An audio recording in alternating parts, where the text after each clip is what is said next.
Good evening, and welcome. So glad you're here. Another bitter, cold winter evening for us San Diegans, right? My name is John Fanistil, one of the pastors here at First United Methodist, and also the dean of the San Diego School of Christian Studies, and also of the project that we're launching, a leadership development project called the Apostolo Academy. And I want to, first of all, bid you a very warm welcome on this cold night. On behalf of the entire congregation, we give thanks to God for your presence. We're glad you're here. It was about 10 months ago that I was setting a schedule of lectures for the fall, and I looked at the calendar and was reminded of the date November 8th, and I thought to myself, I wonder if that election will generate any interest. I, of course, knew that it would be a momentous election in one fashion or another. I had no idea the particular fashion in which it would be momentous, but here we are. And at that time, someone recommended to me that Mouw would be an excellent speaker, and we're honored and pleased to have him with us. Craig Brown will be introducing him in just a minute.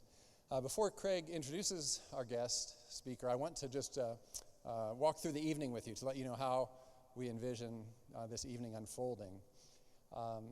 Dr. Mouw will offer a lecture for about 45 minutes or so, and then we'll open it up for what I am choosing to call a session of well-behaved questions and answers. How's that? Okay? So we'll have a time for well-behaved questions and answers, and then before we close, I'm going to ask Linda Fitz to extend an invitation. Some of you may have already noticed on your way in, or some of you may have, in fact, already walked it on your way in. We do have a labyrinth set up right across the patio here in Linder Lounge. And after this lecture, I myself am going to go walk the labyrinth. It will be a quiet and meditative time, but it will be a walk in community. I figure we ought to be able to at least walk and pray in silence together, right? And so I'm especially looking forward to that time, and if you'd like to plan now to stick around for an extra 20 minutes or so, I'd love to have you join me. Linda will tell you more about the labyrinth, but I wanted to make you aware of that opportunity now so that you could begin to wrap your head around the idea of perhaps staying a few extra minutes. We are pleased on behalf of the San Diego School of Christian Studies to offer this lecture free to the public.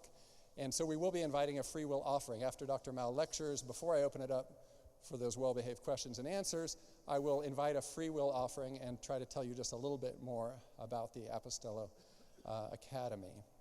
So that's what I have in mind. How does that sound? Are we in it together?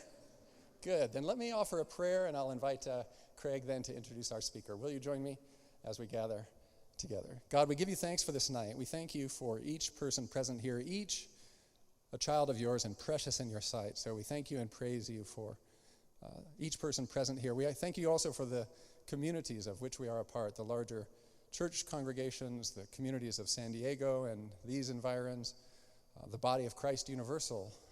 As we gather in this place, we recognize that we belong to a community that spans the globe, that knows no bounds in time and space. We thank you for that great communion of saints in whose spirit we gather this night.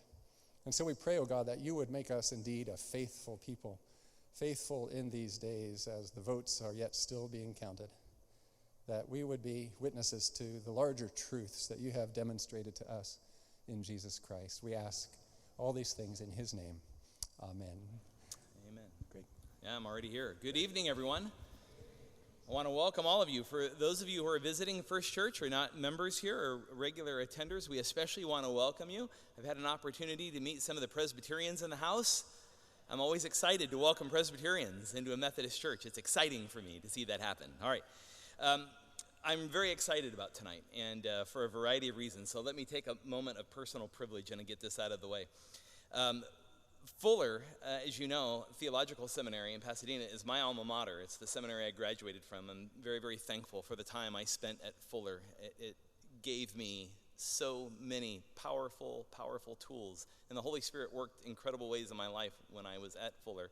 And so I'm thankful for Dr. Mouw being here, who was the president at Fuller when I attended Fuller, and that was right in a big time of change at Fuller after David Hubbard left the presidency and then Richard began. That was just an incredible time to be a part of that community, and so I'm thankful that all these years later, at least for me, and I know for Rich to be here tonight.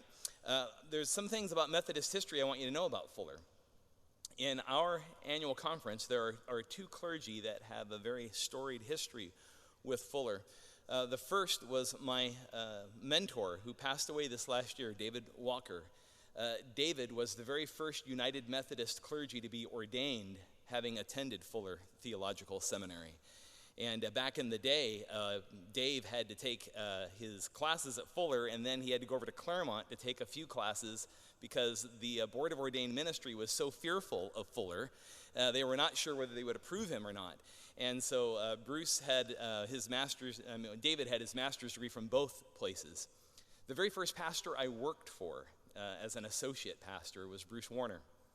And Bruce is the first graduate of Fuller who completed his entire MDiv at Fuller, who was ordained in the United Methodist Church. Two very important people in my life, and very, very informative to me, and very much touched me, have deep roots in Fuller. So it's not any wonder how I found my way to Fuller on my own.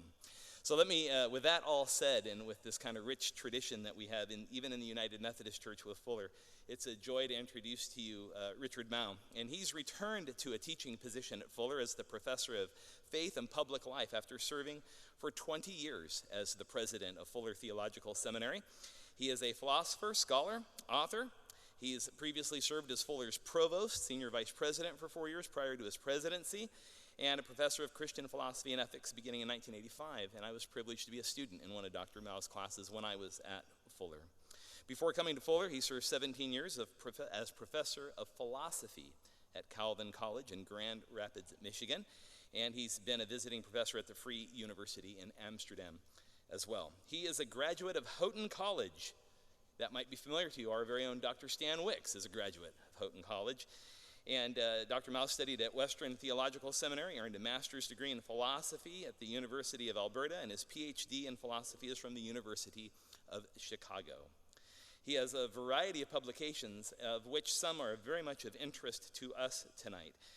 One is called Culture and Common Grace, another Uncommon Decency, about Christian civility in an uncivil world. Both of those books I've read, and the challenges of cultural discipleship, and Adventures in Evangelical Civility, a lifelong quest for common ground.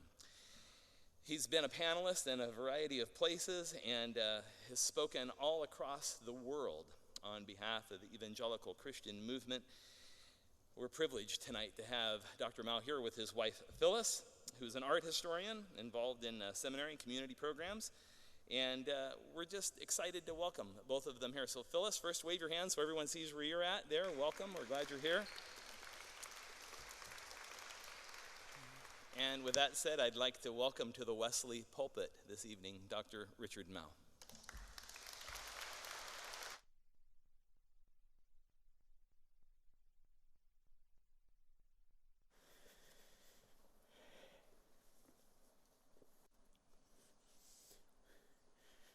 Thank you, and thank you for all of you for coming this evening for this topic that's actually a bit of false advertising, because we pitched it as after the votes are counted, and they haven't been counted completely yet.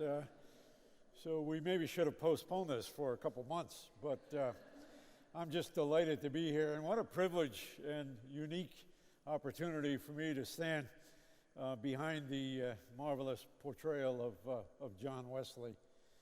About a year or so ago, I was asked by a group of Methodists to contribute an essay to a book on Methodist leadership and what I, as a Presbyterian, think about Methodist leadership. And I was reflecting on that, and I finally focused on a wonderful statement that many of you know well from John Wesley, who said, "The world is my parish." And he was not saying that his parish is his whole world, but rather he was saying that the whole world is a parish, and that God rules over the world. And there are times when the wrong may seem also strong, but God is the ruler yet. And so we gather in this parish church this evening in the acknowledgement that the world is God's parish, and that God cares about what's going on in the world.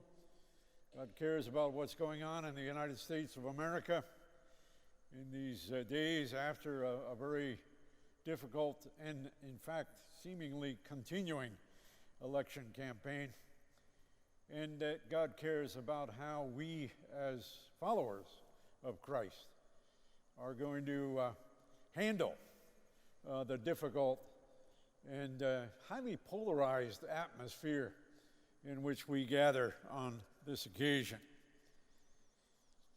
There was a lot of talk in among the commentators about how people in the United States were just longing for when this election would be over. But what people had been longing for has not yet happened. And we may want to have put it all behind us, the anger, the polarity, the expressions of mean-spiritedness across the spectrum, the apocalyptic declarations, the mutual accusations. We may have wished that all of that would come to an end, but we're still experiencing much of it. And so what do we say here tonight? You know, I come to this topic, as your pastor has mentioned, as someone who's spent a lot of time thinking about and lecturing about and writing about the. I originally got onto that subject as a kind of academic subject. I came across a wonderful line in a book by Dr. Martin Marty, great Lutheran historian, theologian, social commentator, who said just this interesting line. He said, a lot of people who are civil today don't have very strong convictions, and a lot of people who have strong convictions aren't very civil, and what we need is convicted civility. And I thought, you know, I could write about that for something beyond an academic audience. And so I wrote about it back in the late 90s. And just about 5 or 6 years ago, I was in Congress visiting a friend who was a long time now retired Republican member of Congress from Virginia. And he and I would occasionally get together in his office in the congressional building there.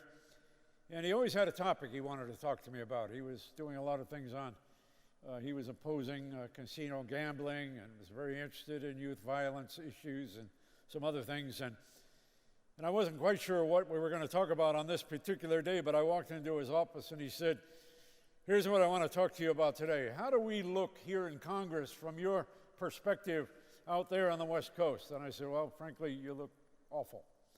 And he said, it's even worse than that. He said, we used to be able to talk to each other, and now we can't even talk to each other after the public speeches have been given. He said, you know that book that you wrote about 15, 20 years ago about civility? He said, you wrote it too early. You should write it. You ought to rewrite that. He said, you ought to revise it. And so I said, yeah. And about 2 weeks later, I got a call from my publisher saying, have you ever thought about revising that book? And but I was thinking either I no longer have anything interesting to say on the subject, or maybe I ought to take it on again in the light of what we've been experiencing in these weeks. You know, in one of the great documents of the American political tradition, the Federalist Papers, and the most quoted of the Federalist Papers is Federalist 10, in which Madison wrote about religious faith as the kind of thing, and he was a bit cynical about this, but religious faith, he says, is the kind of thing that produces what he calls factions in public life. And that we need an effective government because factions can easily destroy the social fabric of our society. And this is him talking now. He says, the zeal for different opinions concerning religion is one of the leading forces that have divided mankind into parties, inflamed them with mutual animosity, and rendered them so much more disposed to vex and oppress each other than to cooperate for their common good. You know, I've been reading some of John Calvin recently, and I won't say anything more about John Calvin this evening except this, John Calvin said, government has a mandate from God because it's one of the tasks of government to shape public manners. Well, you know, Madison, when he's describing the factions and the like and saying government can be the solution to the divisiveness of our society, it sure doesn't feel like that today. And it would be pretty hard to find ways in which in the political leadership on all places across the spectrum is helping to promote public manners. So Madison wasn't misrepresenting the way religion actually functions, and in fact seems to be functioning right now. That there is a zeal for different opinions concerning religion that has divided humankind into parties, inflamed them with mutual animosity, and rendered them so much more disposed to vex and oppress each other than to cooperate for the common good. We're getting a lot of that vexation today. But I also believe that religion can have a positive role, and this is what we need to think of. How can our faith, the convictions of our faith, equip us to be agents of reconciliation, peacemaking, models of civility, models of mutual respect for each other? You know, I was growing up as an evangelical kid, one of the verses that I had to learn early on, we heard this a lot as kids in high school, from 1 Peter 3:16. Always be ready to give to anyone who asks of you a reason for the hope that lies within you. Stand up for the faith. Be sure you're clear about what you believe. Don't be ashamed of the gospel of Jesus Christ. Be bold. But seldom did they go on to quote the rest of it, but do so with gentleness and reverence. And if there was ever a time when people of faith need to be equipped to show gentleness and reverence to people with whom we disagree, both within the body of Jesus Christ, but in the larger human community that God cares about, this is certainly a time. So, what do? How can our faith be a resource for us post-election 2016? And one thing is simply to know that God cares about this, and that God calls us as people of faith to have a certain kind of presence in public life. You know, when the children of Israel in the Old Testament were carried off as captives into the wicked city of Babylon, and it was a very wicked city, and they didn't know how in the world they were going to maintain their identity as God's people in this wicked city. How shall we sing the Lord's song in this strange land? And they were saying to each other, you know, we don't have our own temple here. We don't have godly rulers. We don't even have rulers who claim to be godly. We don't have people who are looking to God for guidance in how to live together as human beings.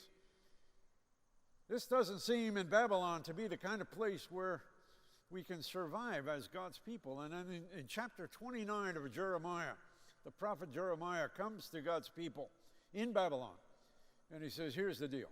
It's a new deal. Build houses and live in them. Plant gardens and eat the produce from those gardens. Marry off your sons and daughters and multiply in the land. And then he says this, but seek the peace, the shalom. Seek the shalom of the city in which I have placed you in exile, and pray to the Lord on its behalf, so that in its shalom you will find your shalom. God cares about the shalom. And that rich Hebrew word means justice and peace and a well-ordered society in which human beings are flourishing. God cares about the shalom of where God has called us to be God's people. And it's important for us to think about how we do that. So let me give you some recommendations, and then we'll open it up for questions after I've said a few other things. Some of these recommendations I get from my own experience over the last couple of decades in interfaith dialogue with Muslims, with Jews, Mormons, had a long-standing evangelical Mormon dialogue. And very often we talk together when we enter into dialogue about what we ought to be doing and what we ought not to be doing as we get into issues of deep disagreement about matters of faith. In one of the documents, and I won't quote it at length here, but you might want to look it up, those of you who are interested in this, a theologian named Leonard Swidler, S-W-I-D-L-E-R, a little document called the Dialogue Decalogue, 10 Commandments for people who are going to engage in dialogue with people with whom they disagree. And a couple of things I'm going to say I draw from that wonderful document.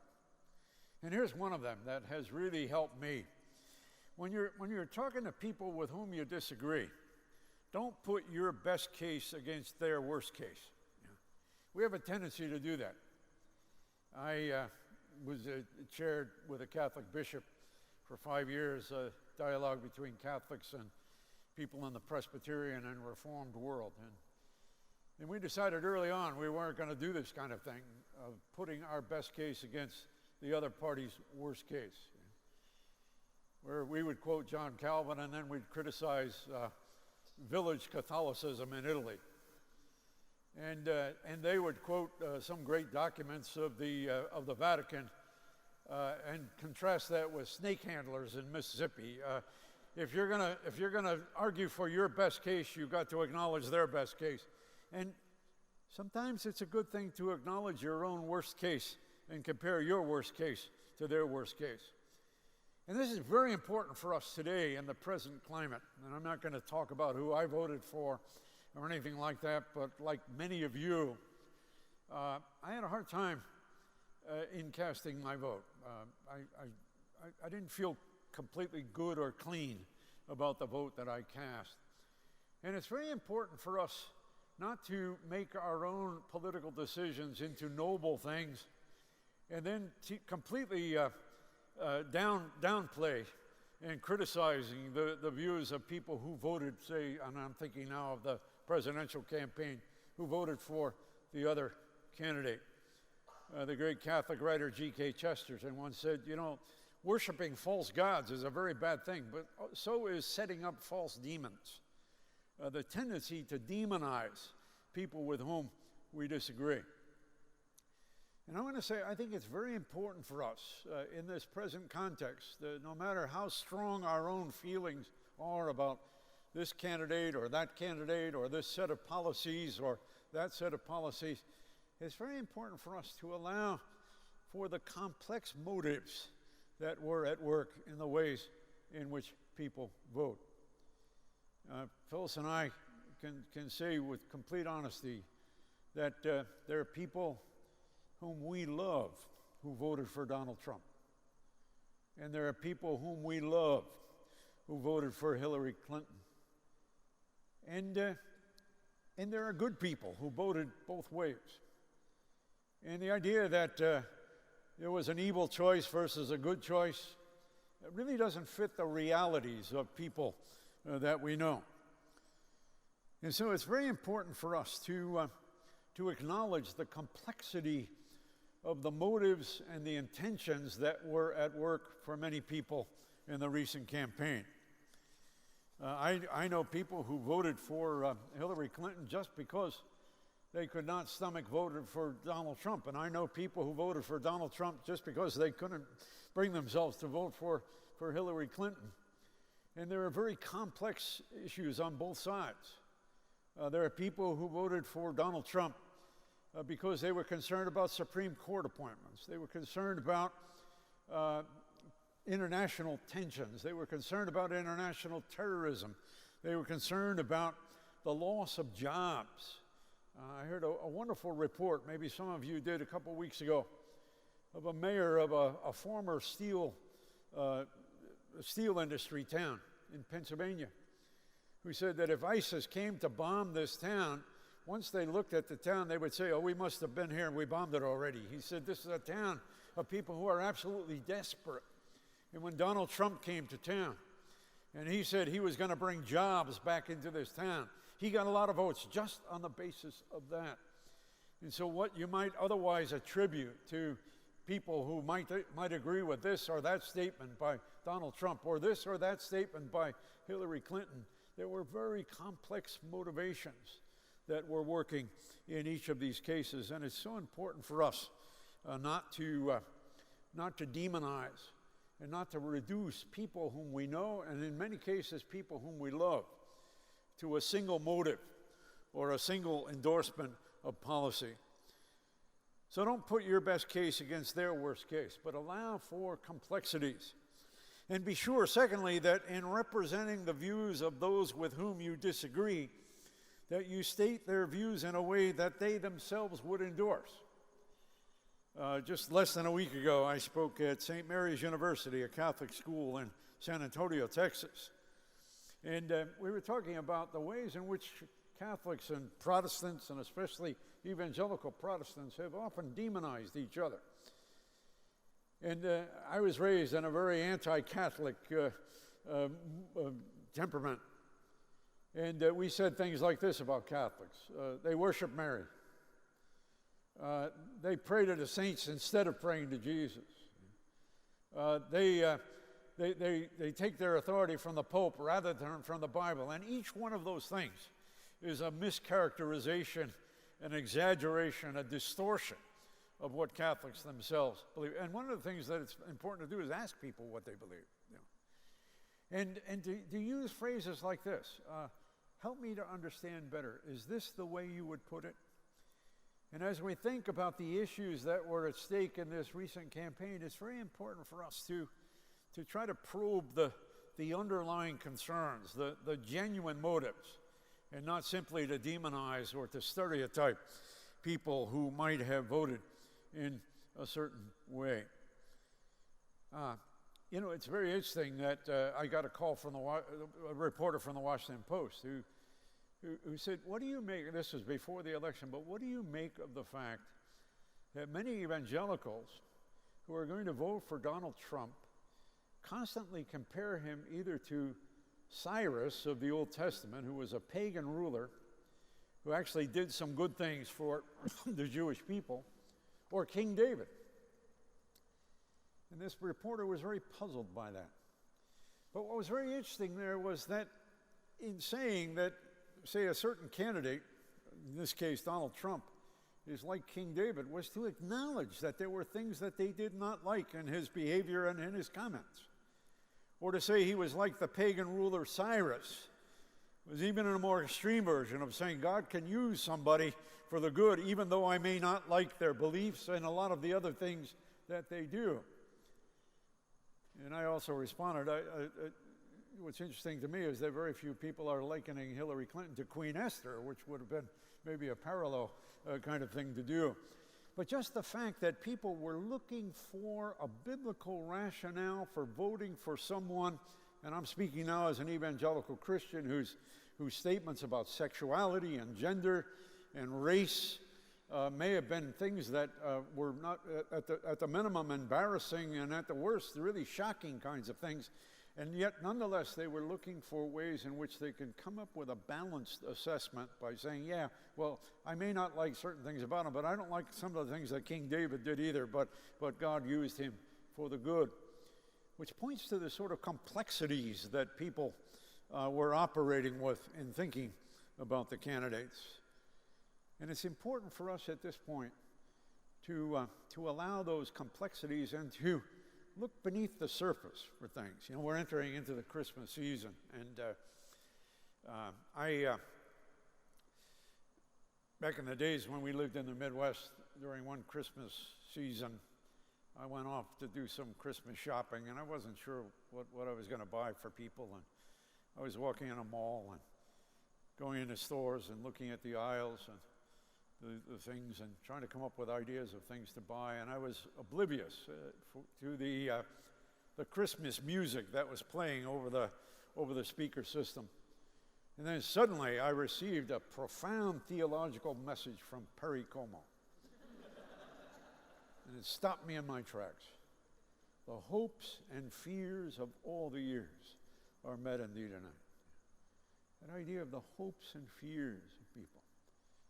And looking around, you know, the little kid looking at a bicycle that he hoped that Santa would bring him. The woman who was going to try a dress on, but looked in the mirror, was a little worried about some of the Christmas stuff she'd been eating lately, that maybe that size wouldn't fit. Or another woman who seemed very happy, but is actually frightened that her husband is going to come home drunk again from the annual office Christmas party and abuse her like he has in the past after he's gone to parties and had too much to drink.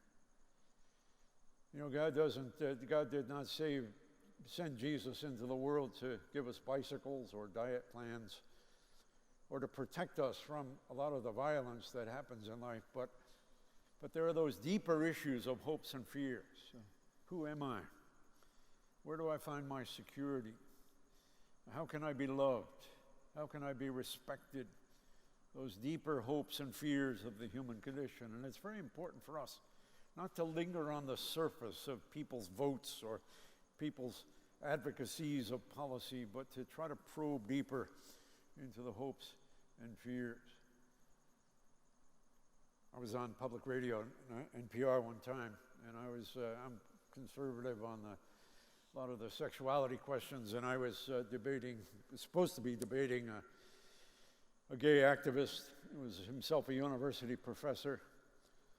And at a certain point, I said to him, you know, I wish we could really talk. Instead of getting upset with each other, wouldn't it be wonderful if we could sort of turn down the rhetoric, find a safe space, and I could ask you, what is about people like me that you find so threatening?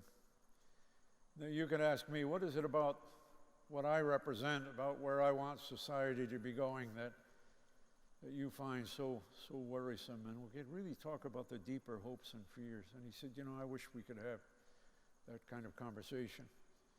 It was a national show in the afternoon, and we got around to call-ins, and the first caller said, why are you having Mouw on this program? Are you going to have a slave owner tomorrow defending slavery?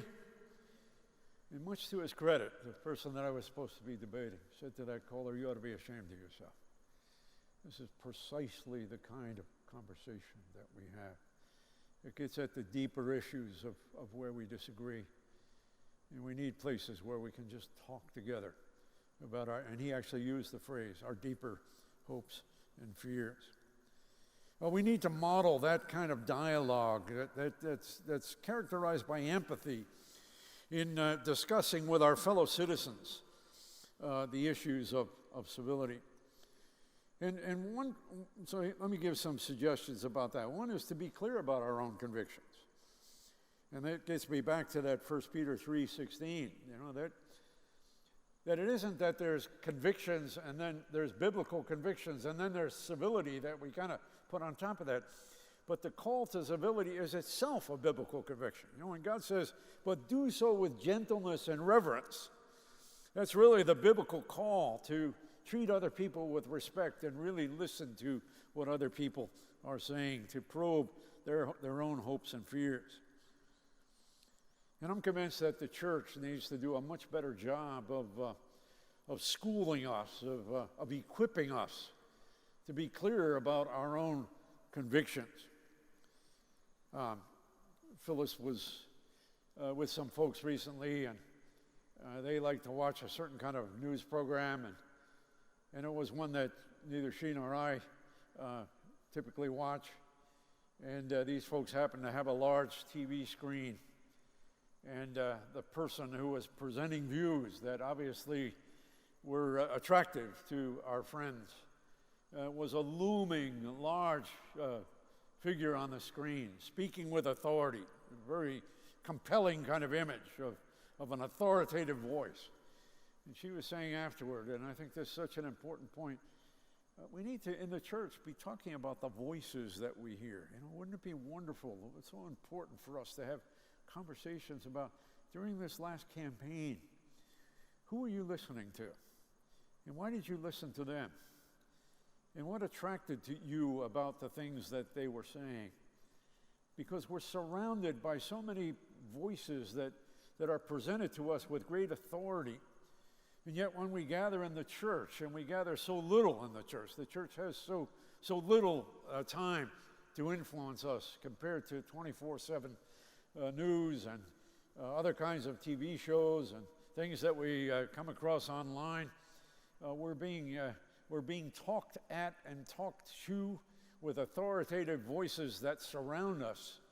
And when we come to church, we have so little time really to be schooled. An old friend of mine who's now gone on to glory, Ron Thiemann, who was the dean at Harvard Divinity School, in one of the books he wrote, says that local congregations need to function as, and these are his words, schools of public virtue, of communities that seek to form the kind of character that is necessary for public life.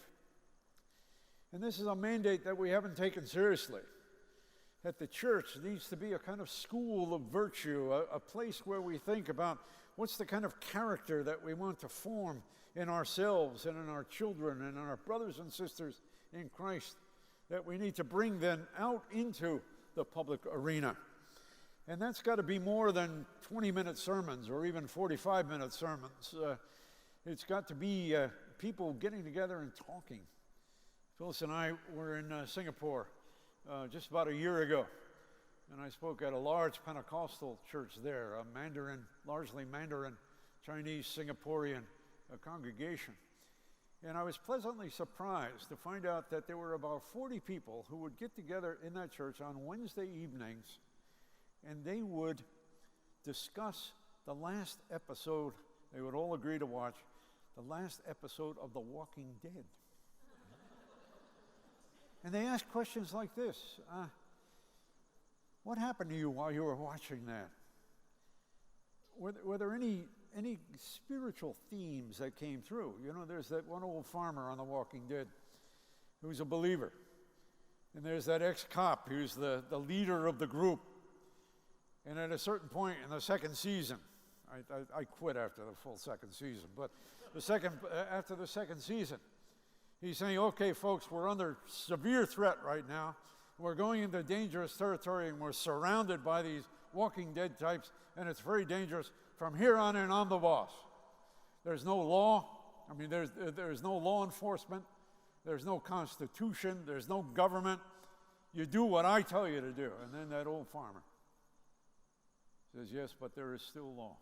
Yeah. And he's talking about the law of God. For people to get together and say, did you hear that? What does that say about life when we can't rely on government anymore? That there's a moral ordering of things. And I was so pleased that those folks were getting together and talking about that. And I think it's so important for us to talk about what we're watching on television, what we're hearing voices speak to us about what we ought to think and feel and do. And that can be book clubs, it can be dialogues after worship, it can be groups for young married couples, it can be groups for parents, for young people, for those of us who are looking back on decades of life. What is the character that we want to form in ourselves, and what are the convictions that shape that? And we need much more work on that, and I believe the church has failed on that. Maybe not this church. I'm so glad about the academy kind of approach here that you heard a little bit about, and many of you are engaged in. The church really needs to provide the kind of forum for discussing the issues of daily life in the light of biblical teaching, in the light of the traditions of the church, in the light of theological issues and all the rest. And neither the seminaries nor local churches have typically done a very good job on this. And we need to, this campaign, I think, is an occasion for us saying, how can we do a better job of being a community that forms people for character in public life? And also to realize that the church is one of the few places where we're encouraged to engage in self-critique. And it's so important for us to engage in that kind of self-critique. Psalm 139, one of my favorite Psalms. I talk about this in one of my books. And I had a pastor come up to me and say, you know, I preached on Psalm 139 last Sunday, and I used your interpretation of Psalm 139. I said, what's my oops interpretation? I don't know. He said, well, I made that word up, that characterization up. And he was referring to the fact that in Psalm 139, as I wrote about in my book, And it's a wonderful psalm, by the way, if you're going to fly and you start off in the morning. It's a great airplane psalm. If I take the wings of the morning and fly to the uttermost parts of the sea, thou art there. If I ascend above or descend beneath, there too you will be with me. God is everywhere. And God's thoughts are beyond our thoughts. And the psalmist is very eloquent in expressing these things. And then at a certain point, it's like he gets into this strange mood. And this is what he says: Lord, I hate your enemies with a perfect hatred. You and me, God, we're on the same side. You can count on me. Your enemies are my enemies. We're on the same side. There's a kind of arrogant tone there. And then it's as if he says, oops. And the very next thing he says is, Lord, search me and know my thoughts. Try me and test my inner being. And lead me in the way everlasting. Lord, search me. Yeah. Lord, I'm on your side. You can count on me. Oops. Lord, search me and know my thoughts and see if there is any wicked way in me. And that's what we say when we come to church. And that's very important to take that into the public arena. Lord, I can't understand why people would vote for that candidate. Oops. Search me and know my thoughts and see if there is any wicked way in me. And that can translate into a kind of humility. You know, David Brooks, some of you know him, the wonderful, fairly conservative Republican writer, regularly for the New York Times. It's something that he wrote last week. He says, it seems like the first thing to do is really learn that what this election is teaching us. Second, this seems like a moment for some low-passion wonkery. Whether it's reforming immigration or trade policy, President Trump's governing challenge is going to be astoundingly hard and complicated. Surely this, and this is a person who was very critical of Donald Trump during the campaign. He was a never Trump type. But he says, surely this is not the moment to get swept into our own moral superiority, but rather to understand the specificity of the proposals that President-elect Trump comes up with and to offer concrete amendments and alternatives to address the same problems. Surely a little universal humility is in order. This is such an important time for Christians to model that kind of humility. Lord, search me and know my thoughts, and help me to listen to other human beings who are created in your image. Now, none of that means that we have to give up on very basic things. I think that, I'll give you some of my agenda. We need to continue to speak out against racism. We need to continue to advocate for the strangers in the land. We need to continue to condemn anti-Semitism. We need to have empathy for Muslims who live in fear. We learned after 9/11 that there were little Muslim kids in Orange County, California, who got beat up on the way home from school. There were Muslim mothers who were afraid to send their kids to school, who worried so much for their safety in the playgrounds. And there are a lot of people right now, however we believe about policies or ISIS or international terrorism or about immigration law and what immigration reform might be and all these other things, whatever we think about and care about in those macro policy issues, there are really hurting people who are our fellow citizens. There are hurting people who are living in fear. And these are times in which we need to speak out on behalf of those who may not have the ability and the opportunity to speak out on their own behalf. And to be willing to personalize the issues. We know of a case here in California that I became familiar with of a group of Christians who decided to, even though they disagreed among themselves about immigration reform, that they at least needed to find out whether there were undocumented persons in their community whom they could serve in very specific ways, quite apart from their views on whether those persons how they got here and their legal status. And they talked to a young couple. And the young Latino man started to cry. And he said, my wife is 7 months pregnant. And I'm so afraid she's going to go into labor in the middle of the night. And I'm going to be driving too fast, and the police will stop me and ask for identification. And even before my child is born, I will be sent back to Mexico, and I may never see my wife and the unborn child, presently unborn child, again. And those people, quite apart from their own arguments about immigration policy, reached out to that couple. Some of them signed up, gave their phone numbers, called us. And actually one of those couples did drive that couple to the hospital. And we need to personalize those issues. The little 8-year-old Muslim girl walking home from school in fear, and her mother longing to see her daughter safe at the end of the day. We need to personalize those issues while we continue to argue among ourselves about questions of policy. And to pray intelligently, and we can't give up on praying. And it's so important for us to be asking God to work, whether we're thinking of a King David, or we're thinking of somebody who's just wonderful and we agree with, and to pray in such a way that we ourselves aren't looking for new messiahs, and we don't think of ourselves in messianic terms. Let's be clear about this. We already have one far more than adequate Messiah. And none of us has to try to be a Messiah, and we ought not to be looking for one.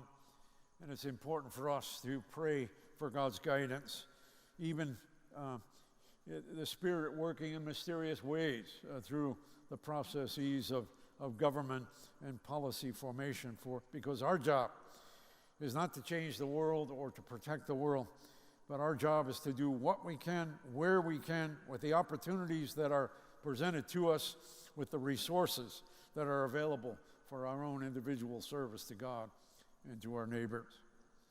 And then to live in hope. I was a little bit critical on talking to the Washington Post reporter about the King David and Cyrus thing. It can sound like so much of a rationale, an easy rationalization. Yeah, I voted for her, or I voted for him. I mean, God could use even bad people for God's own purposes, and that can be too easy. But at the same time, there is a point to that, and that is that God does use people. Mother Teresa, that wonderful statement of hers, that God uses crooked pencils to draw straight lines, and we do trust in a God who can work mysteriously and providentially through leaders, elected officials with whom we may not agree, but they may actually, by God's grace, accomplish things that do promote the common good. And there are good reasons to hope for the advance of God's mission in the world, even in these difficult times. People often ask me, don't you get discouraged? I mean, it's so bad out there. And this is before the campaign even, where people would say things like this, it's just so bad out there. I mean, it's so hard to have any kind of hope. And I say, yeah, it's really bad. You know how bad it is? It's as bad as it was in the days of the apostles. That Roman Empire, widespread promiscuity, superstition, ethnic rivalry, warfare, sexual trafficking, false doctrine. It was terrible. And yet it was right in the midst of all of that the Apostle Peter, on the day of Pentecost, says, here's a word from the Lord. I'm going to pour out my Spirit on all flesh. And the young will dream dreams, and the old will prophesy. And God will pour out his blessings upon men and women. And all who call upon the name of the Lord will be saved. Some of the greatest moments, including then, in the growth of the Christian church, have happened under conditions far worse than anything we can imagine today about the United States of America. There is hope. And it's not a time to be discouraged. It's a time to live in hope, even as we express our convictions. But we've often expressed them in such a mean-spirited way that mirrors the mean-spiritedness of a larger culture in which we find ourselves. And this is such an important time to be able to give a reason to anyone who asks of us what the hope is that lies within in us, but to do so with gentleness and with reverence. May God bless us toward that end. Thank you all.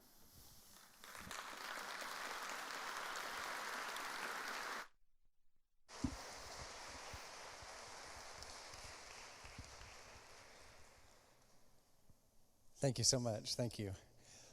As we He can down. protect me. You're all right. Yeah, come on over.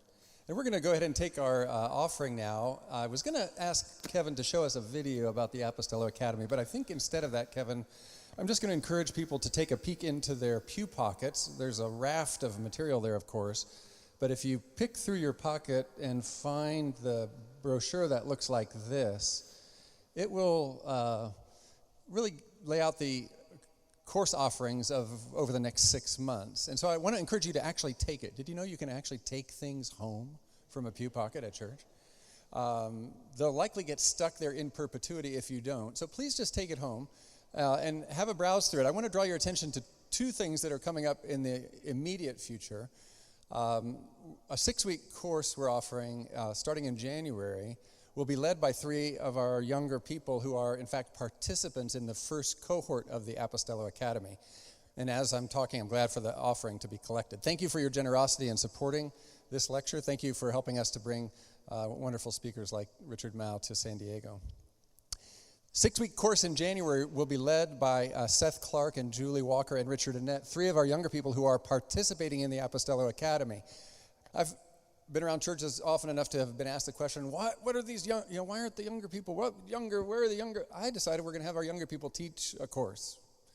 Instead of talking about and at and imagining a world of younger people, I've invited Seth and Julie and Richard to share with us.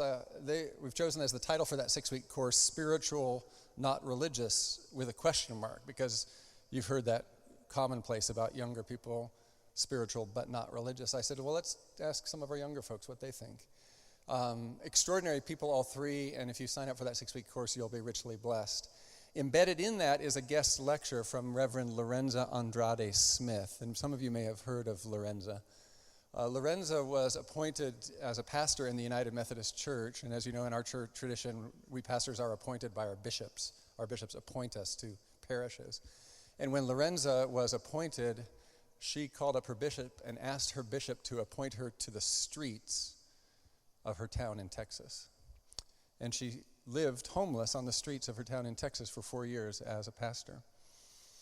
And I asked her to come to San Diego, and the question I asked her, because I'd heard her speak on everything related to ministry for the poor and homelessness and all the rest, I asked her to speak on the subject of I asked her, how did you sustain yourself spiritually living on the streets for 4 years as a homeless person?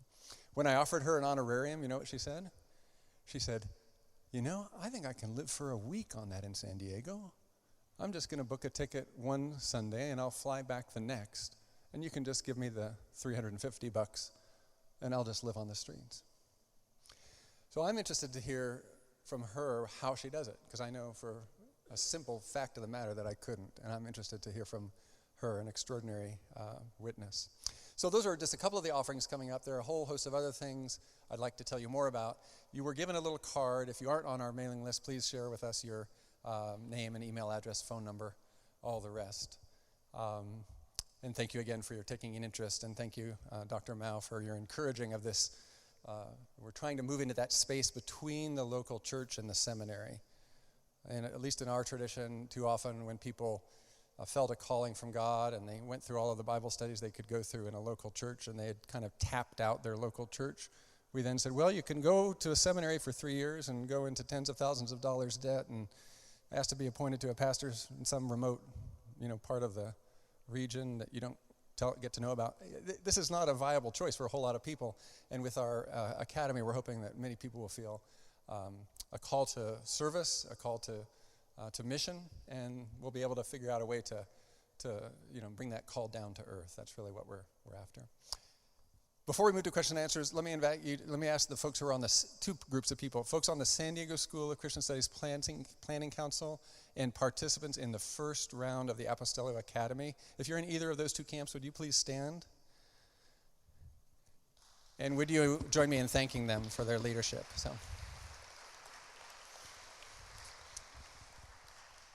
All right, are we ready? How would we like to open? Who would like to open us with a question? Yes. Yeah, you spoke about civility, and the thing that has troubled me, I think, more than anything, is the fact that bullying has become an acceptable way of not only it's not only accepted but encouraged as a way to win. Yeah. And that has really. This is a battle we've been fighting about bullying in schools and so forth. Yeah. And now that's really troubled me. Yeah. No, I thank you. And that not only physical bullying, but a kind of psychological and spiritual bullying as well. And obviously we need to speak out against that. We need to protect people against bullying. And internet bullying is a huge, complex problem. But at the very least, we need to model an anti and non-bullying way of dealing with each other and with people in public life. Yeah, thank you. Yeah. Yes.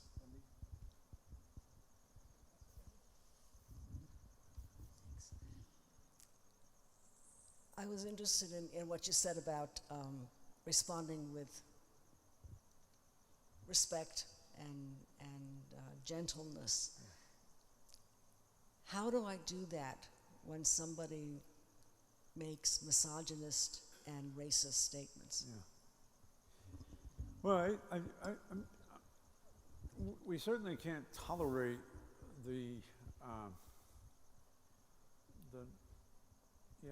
we can't tolerate those kinds of practices and those kinds of expressions. I agree wholeheartedly with you on that.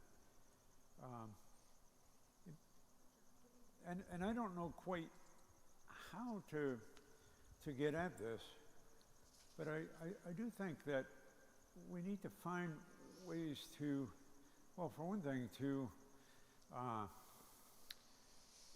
try to demonstrate the hurtfulness of that to people, and also to think about ways in which we can find safe places to talk to people about those kinds of things. I mean, you know, I was talking about civility recently, and somebody said, well, would you be civil toward Hitler? Well, no. I mean, he's killing Jews, doing horrible things. I want to get rid of that guy, you know. And but you know, if a family friend of mine had a son who was into neo-Nazi behavior, I think I could talk to that person and really ask, what's going on there? What is it that attracts you? Because in a profound sense, the underlying hopes and fears there, and I don't want in any way to bless those or sanctify those or rationalize those, but that desire to belong, that desire to be a part of a people, as perverse and distorted as that might be with skinheads and neo-Nazi kids or gangs, members of gangs. That deeper sense of belonging is a part of what it means to be a human being. We are created for community. And if we could just find a way of saying to a young person who's enamored with that way of belonging, you want to belong, I got a way of belonging I'd love to talk to you about, you know. And what you're seeking for is a perverted and distorted version of something that God created you to be, to want, you know. And so I think underlying, and again, there's no way of tolerating racism or misogyny, but just simply denouncing isn't the ultimate solution. There's got to, you know, I was reflecting on my own history of racism and concerns about racism. I was a Jackie Robinson fan when I was 8 years old, a Brooklyn Dodgers fan in New Jersey, and I wanted him. And I had relatives and others who would say about these colored people and this colored guy, you know, and I didn't know how to articulate it, but I wanted Jackie Robinson to succeed. But one of the profound moments for me was going to a church meeting with my dad, who was a pastor, and it was a national gathering in Pennsylvania. And they were talking, this is in the 50s, they were talking about open housing, and they wanted to come out in favor of open housing. But a lot of people, these white men, were making these speeches that you can't legislate morality, and what we really need is promote love, and laws won't do any good. And there was one African-American man there, a couple, he and his wife had driven from Los Angeles to this meeting in Pennsylvania. And at a certain point, he stood up, and he said, yeah, love is a wonderful thing, and we really need to be working on that. He said, but my wife and I drove across the country to get to this meeting, and we went through 3 states where we could not get a meal.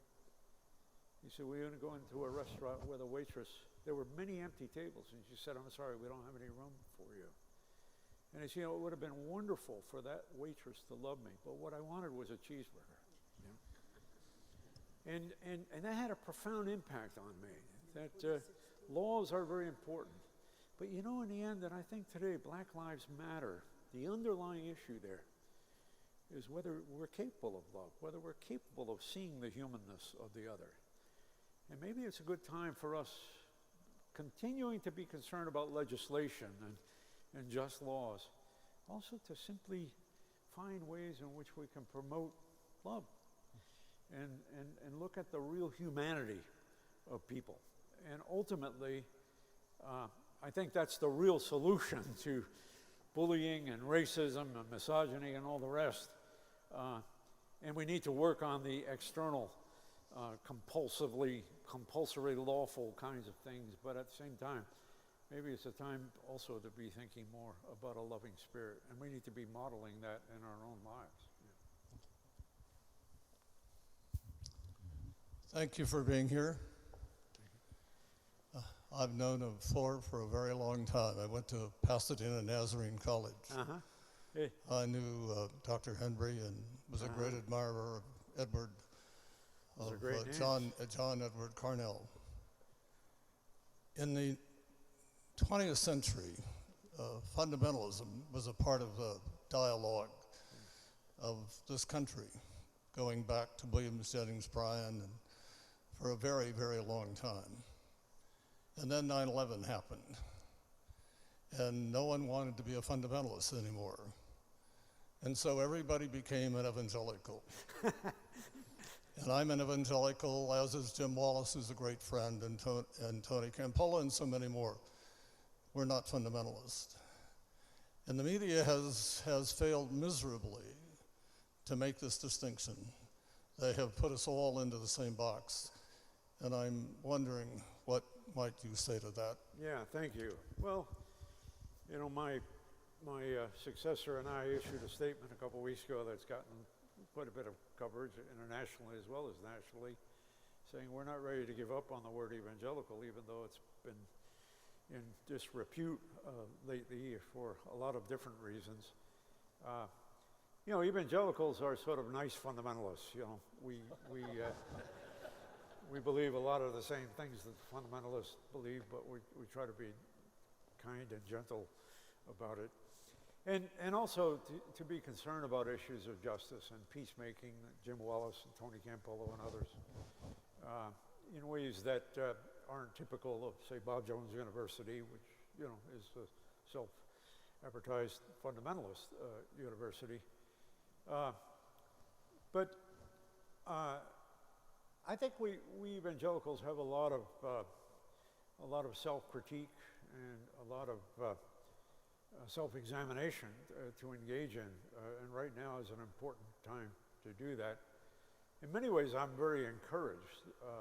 The Southern Baptist Convention and the PCA, which is the Presbyterian alternative to mainstream Presbyterianism, a growing denomination, both issued reports this summer repenting of racism past and present, which I think is, that's a pretty big chunk of American evangelicalism there. There were 15,000 evangelical college students at the Urbana conference put on by University Christian Fellowship, who very enthusiastically committed themselves to issues of racial justice and the like. But we need to learn a lot, and frankly, we really haven't thought things through. I spoke at an evangelical school as a guest lecturer a month or so ago, and somebody said, "Are you in favor of big government or small government?" You know, I don't know how to answer questions like that. You know, well, it would be really interesting now to get people together and study Psalm 72, which begins, "Give the king thy justice." Suppose you just put Donald Trump in there. "Give Donald Trump thy justice, O Lord. May he defend the cause of the poor of the people. And may the blessings of his government fall down upon the people like rain falling upon the newly mown grass." You know? What do you want from this guy? And how do you read Psalm 72? What can you pray that prayer? That you want Donald Trump to defend the cause of the poor of the people? That you want him to seek justice? That you want him... I'm sure there are many people who do want that, but we need to be talking together. And one of the things that we need to be doing is simply talking together. I was so glad that you talked about you're going to ask your young people to talk. I spoke to a group of Methodist ministers a year ago in the Midwest, and a Methodist pastor said to me, "You know, we're having big arguments in our congregation about worship. I mean, what do these young people want with all this loud music? I mean, why do they care so much about that?" And I said, "You know, one thing you might do is ask them."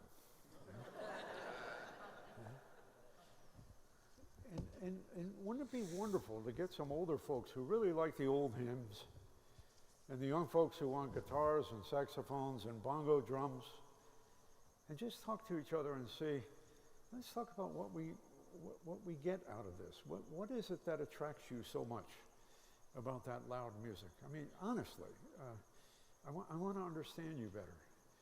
And that some of us can say, what is it that we like about the old hymns and the ways that they nurture us, the poetry and the music and harmony and parts, and really have a conversation about it, not to argue with each other, but just to understand intergenerational things and talking to each other. And I think it would be very, I'd give you an assignment, you know. Find somebody who voted the other way and just say, I'd like to understand you better. What was going on there? What was it that you were so attracted to him or to her about? And I'd like to tell you why I voted the way I did. And I don't want to argue with you. I just want to understand better, because there's a lot of false witness bearing about people like you from people on my side of things. And I'd just like to understand that better. That could be a wonderful thing to do for the cause of God's mission in the world. It's just to get those kinds of conversations started. And maybe one-on-one is even easier than having to look good in front of our friends in arguing with the other side. You know? Thank you for that. You know, George, I was thinking about this. There was talk in this election cycle about how perhaps this election would result in a political realignment, as happened every so often in American politics. And afterward, it doesn't appear that necessarily will happen. But I have been wondering about a theological realignment, because really the 20th century was defined by modernist, fundamentalist kind of debate and dialogue, and you kind of knew which camp you were in, and if you weren't in one camp, you were in the other. But those categories are not nearly so predictable and fixed and rigid as they perhaps once were. No, that's right. Yeah.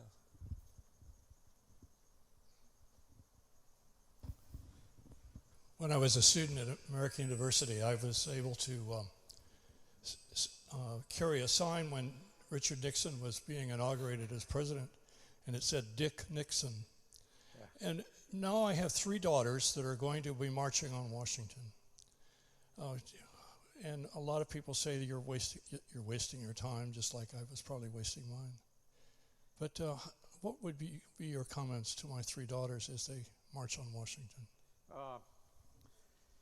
I think bearing witness to our fundamental convictions about justice and concern for good government is a very good thing to be doing, and I would support and affirm them in that. But I guess I would also encourage, not but I would also encourage them not to carry signs that demonize other people. I mean, I think the Dick Nixon thing, I've marched on Washington back in the late 60s too. And I'm not proud of a lot of the expressions. I was against the war in Vietnam, and I marched on that issue. And we said, you know, hey, LBJ, how many kids did you kill today? You know, that kind of thing. I'm not proud of that. I think there are other ways of bearing witness to our desire for justice and mercy toward the stranger, toward those on the margins of society, for clean government and things like that. So I would encourage them to bear witness to God-honoring convictions about things. And I think it's so important these days to be thinking about what, I honestly mean this, and I know it sounds trivial, but thinking about what we're in favor of rather than what we're against, and bearing witness to what we're in favor of, because so much of this past campaign has been based on what we did not like about the other people, and the level of political discourse has really deteriorated, I think, in the last year. And I think that people on all sides would say that. So, yeah. Good evening. Hi. My name is Pam White. Nice. Good to meet you. I've enjoyed everything you had to say tonight. Thank you. Thank you. I'm honored to have met you. Well, thank you. You're kind. My question is... I'm honored that you're here. Thank you. Thank you. Realizing all that you've shared with us tonight, problems and solutions, how would you incorporate the grace of God in what you've shared tonight? Oh, well, thank you. Yeah. Well, I'm a Calvinist, so it's all about the grace of God. But I think that profound sense that we are sinners saved by grace, and by grace alone. And that the God who graciously reaches out to us while we were yet sinners, and that says a lot to how we treat other people who we see as pretty sinful. But while we were yet sinners, Christ died for us. And if we can keep reminding ourselves of that, and then to realize that the God who reaches out to us in grace also empowers us with grace to be agents. I'm a Calvinist enough to know that I'm a helpless sinner, and that without God moving toward me, I'd still be lost. But when God does move toward me, God gives me the grace that empowers me to be an agent of His work in the world. And His work in the world also includes my being willing to see other people in the way that God sees me and my own sinfulness. And that doesn't mean tolerating injustice or false teachings or anything like that, but it means that I've got to go in with a healthy perspective we have to go in with a healthy perspective of who we are and what God calls us to do. Thank you. Yeah. We'll take two more.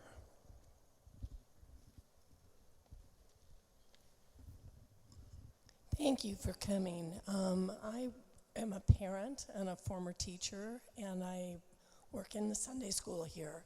And many of our young children who are elementary school age are very upset and very concerned because in school and in Sunday school they're taught how to talk to one another, and that we don't accept bullying, and that we don't swear, and we don't put people down, and we don't draw bad pictures. And suddenly the person who has been put in the highest position in our country is there, and we have to explain to our children who have heard much of this in their encounters with one another or on the television. We have to be able to explain to them how this happened and how we should act nevertheless. Could you talk a little bit about what we should tell our children? Yeah. Well, I mean, one thing we need to tell them is it's not a new problem. We have had presidents in the past who had been up for impeachment for doing some of the same things that we're hearing about now in the president of the elect and president-elect. So I think to remind our children that the things they're hearing about are really bad things, and that God wants us to have good government, and that we're in kind of a mess, and that's in a general. We'd be in a similar mess in that regard if the election had gone the other way. I'm convinced. I mean, I'm not happy about the campaign, the way it was conducted, the things that were said on both sides, and but I think, I don't know. It's almost like we really need. I mean, you're raising it. We got to get at that somehow, and I don't know the answer. You're a teacher. You can help me on it. But I think we need to think about little kids and the kinds of hopes and fears that are operating in their lives, that they do look to authority figures, and they do become disillusioned. And it's important for us to point to Jesus and the way Jesus wants us to be, and to ask them to pray that God will use even broken systems and broken people to do good, and remind them of the kinds of things that we hope can happen in good government. But it's not an easy thing, and it's important for kids to be raised with a realistic understanding of our broken humanness as well. Yeah. It feels so unsafe right Yeah. now. Yeah. In San Diego, many of our young people are worried their parents won't be coming home. Yeah. They might have been deported. Yeah. Or they're going to be out on the street and they'll be Yeah. hurt. They're really frightened, Yeah. and it's a big thing. And the first thing I say about that is they ought to be frightened, and not just because of what's happened in the last couple of weeks, but we've seen a lot of deportations under a different political administration as well, and there's a lot of legitimate fears that little kids have. And I think the church can be a safe place, can provide models of what it means to be safe. And in many ways, the church may have to take on certain kinds of functions today to strengthen the social fabric, because we're seeing that's a part of a much larger disintegration of social life today. Yeah. Thank you. Yeah. So maybe, perhaps you can shed some light on, we hear a lot about the alt-right, okay, and white supremacy. Yeah. So when does identity politics become white supremacy? When does white supremacy become fascism, neo-Nazism? There seems to be a continuum, in the rhetoric out there. My struggle is, when do you wait and see how this unfolds, and when do you call it out for what it is? Yeah. Because we have a pastoral task and we have a priestly function, but we also have a prophetic function and a prophetic role. My family's going to march tomorrow in San Diego on a justice protest. Do I join them? Yeah. Is it time? Or is it time to wait and see? I'm concerned about Richard Spencer. Mm-hmm. I'm concerned about the alt-right. I'm concerned about the administration aligning itself with that. When do I call that out, and when do I wait and see? This is a big struggle. Yeah. Well, I mean, this is a conversation. I'm a part of a group of maybe about 15 people who are trying to come up with a new kind of network of evangelicals who are dealing with this. And there are a couple of people who worked in the Bush White House, and also evangelicals who worked in the Obama White House. And we've been having emails going back and forth as late as noon today was the last one that I read, talking about calling for new conversations and trying not to be condemnatory or to demonize. But we've had a big discussion about Bannon. Do we call that one by name? and Bannon, the alt-right, because of the blatantly anti-Semitic things that are coming. And I think it's an important time I want to say this, to plead with President-elect Trump not to encourage that kind of thing, not to encourage the racial violence that we've seen. Individual African Americans who have been brutalized in the last week or so, and the Islamophobia that turns on little kids, So I would say I personally think that the one issue that I would march on is the Bannon issue, that is the alt-right issue. That we cannot tolerate blatant anti-Semitism, blatant racial violence, calls to racial violence, and white supremacy kinds of things, while at the same time recognizing that there's just a lot of insecurity, a lot of people who feel that things have been taken away from them, and they're looking for scapegoats, they're looking for demonization. And so it's not enough just to say, you may not say racist things, you may not say anti-Semitic things, which I do want to say. But at the same time, what's going on in our world and what's gone on in American culture in the last couple of decades that has brought us to this point where there's so much insecurity about who I am and how I find my identity. And I think identity politics, there's a lot of good stuff. I think it's important for people to, as one of my conservative Republican friends has said, if there's a coach who was himself a linebacker, or let's say a quarterback, and the special teams really feel neglected by him, and if they ever do anything wrong, they really choose him out, but he doesn't pay much attention to improving. And if they came to practice one day wearing t-shirts that say special teams matter, it isn't because they think quarterbacks don't matter, And I think it's important for us to look at identity politics in terms of people pleading to be taken seriously and pleading to be respected, while at the same time see some of the dangers of identity politics when it simply demonizes everybody else, But I join a protest on the Bannon thing. We'll have our last question, and then I'll invite Linda Fitz to share with us. This is somewhat along the same lines. The Bible says, speak the truth with love. And my concern is, where do we turn for truth? You could predict how someone would vote based on whether they watched MSNBC or Fox News. Yeah. And what can we do as Christians to encourage or create a news source that would actually be held to a standard of truth? Yeah, thank you.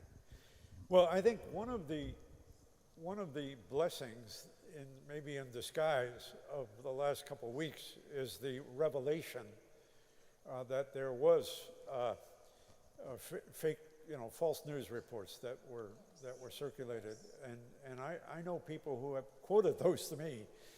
I think it'd be great in congregations to be. I think it might be a good thing to watch two segments, one from, say, MSNBC, Morning Joe or something like that, and something from Fox News, and just get people together and say, what are you hearing there? And what speaks to you? And how do we sort all of this out? Because there are so many conflicting reports about things, and we know that. It's one thing to say, well, it all depends on your perspective and the like, but we know that there have been blatant lies that have been circulating, and it could very well be the Russians or whatever, but we just know that now. And it's very important for us to find ways to talk about that. And I think, the kind of thing I was quoting Phyllis was saying before, that it is so important for us to talk about how we are affected by how we react to, how we're influenced by the voices that are speaking with great authority to us about what's true and what isn't true. And as people of the truth, I think this is an important part of our education within the life of the church. Will you join me in thanking Richard Mouw once more? Thanks, Jim.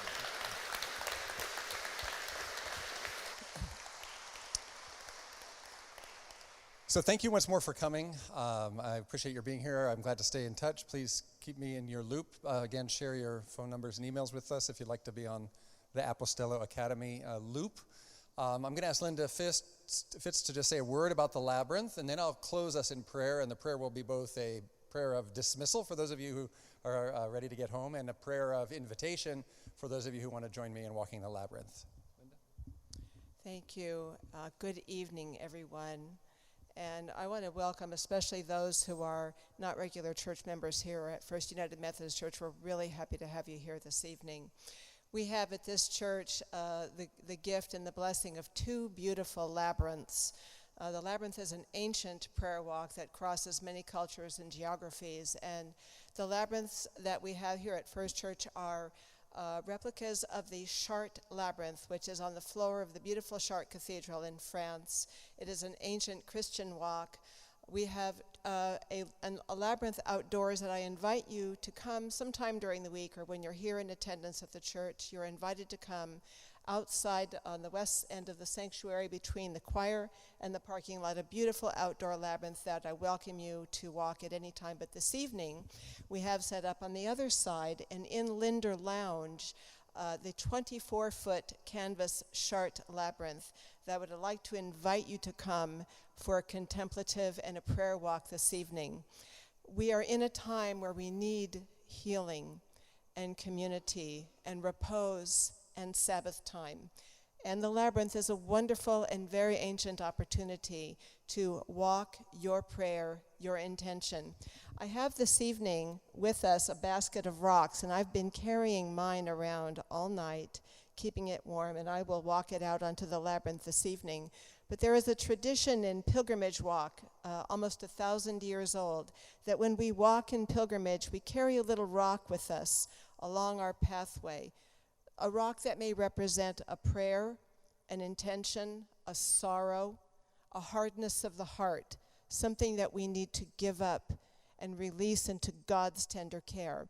So we have a little basket of rocks this evening. If you'd like to join us for a labyrinth walk, it's a wonderful opportunity to begin a healing process, to seek counsel and look for the path on which God is calling us right now. We'll leave the labyrinth open this evening until the last person has walked. John, thank you, will be joining us. So please join us after the meeting this evening for the labyrinth walk. And Linda, am I right that we're invited to proceed in silence to the labyrinth? Or how would We will proceed in silence. The labyrinth is a hand-painted canvas labyrinth. So if you're going to be joining us for the walk this evening, we'll ask you to take your shoes off. I will be standing at the opening to the labyrinth, and we'll be inviting folks onto the labyrinth. If we have a lot of people, we're going to try to limit how many people are on the labyrinth pattern all at the same time. Those of you who are joining us this evening, some will be walking, some will be standing around the perimeter and witnessing the walk. Part of labyrinth walking is also watching others walk the labyrinth in moments of quiet, prayer, devotion, reflecting on what we have heard this evening, reflecting on God's call to us right now. So I'll be there facilitating. I'm a labyrinth facilitator, as you can tell. We'll be there to facilitate the walk. I'll be happy to answer questions for you. Does that cover it, John? Thank you. So thank you again, and I'm looking forward to a little bit of time of silence and solitude and community at the same time. But I am counting this as the conversation for the evening, so I'm not looking to go across and hash out election results. If you'd like to hash out election results, please give me a call. I'm glad to do that over a cup of coffee. But tonight, I'm looking forward to walking and invite you to join me. Thank you once more for being here. Will you pray with me? Let us pray. God, we give you thanks. We know that our ways are not your ways, O God, and that we see often as through a mirror dimly. So give to us now your grace and help us to walk into this good night knowing that you go with us in this life and the next. Oh God, for those who are traveling now to their homes, we ask your blessing upon them, that you would give them a good night's rest and raise them tomorrow to face the new day. And for those of us who walk now this labyrinth, we ask you to bless our pilgrimage, that we might find depth and truth beyond our current reckoning. All praise and honor and glory be yours this night, we pray in Jesus' name. Amen. Thank you for coming.